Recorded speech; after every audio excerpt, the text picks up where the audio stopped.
So what about realism?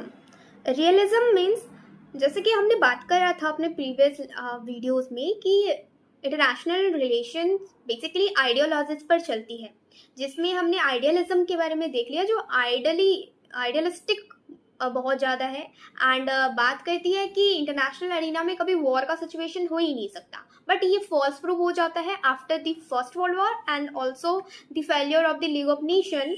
And second world war फिर से होता है इन 1939 से 1945 के बीच में।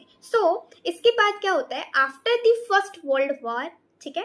फर्स्ट वर्ल्ड वॉर के बाद रियलिज्म का कंसेप्ट बहुत ही ज़्यादा अडॉप्ट करा जाता है नेशंस कंट्रीज के द्वारा। अब ये रियलिज्म बेसिकली 3S पर डिपेंड करता है। 3S फॉर्मूला, हम कह सकते हैं कि 3S फॉर्मूला, राइट। ये 3S फॉर्मूला अबाउट रियलिज्म ये क्या कहता है? ये कहता है first S stand for statism. Statism मतलब कोर स्टेट, राइट।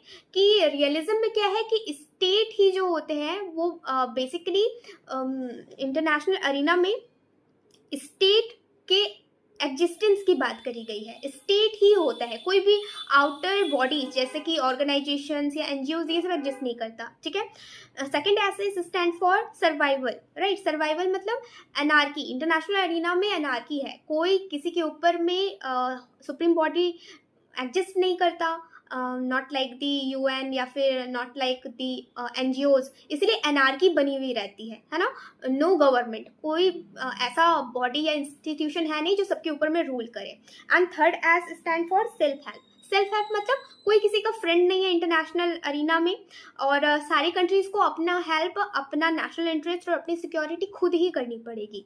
रियलिज्म इन 3S की बात करता है। फर्स्ट वन स्टेटिज्म, सिर्फ स्टेट एग्जिस्ट करता है इंटरनेशनल अरीना में। दूसरा सर्वाइवल, हर एक स्टेट को अपनी सर्वाइवल की रिस्पॉन्सिबिलिटी खुद से निभानी है, अपना सुरक्षा खुद से करना है, क्योंकि कोई इंटरनेशनल बॉडी नहीं है जो इस पर स्टॉपेज लगाएगा या इनको कंट्रोल करेगा। And third one is self help, कि सबको अपनी मदद खुद करनी है, अपना सेल्फ इंटरेस्ट खुद देखना है। This is all about realism, ठीक है।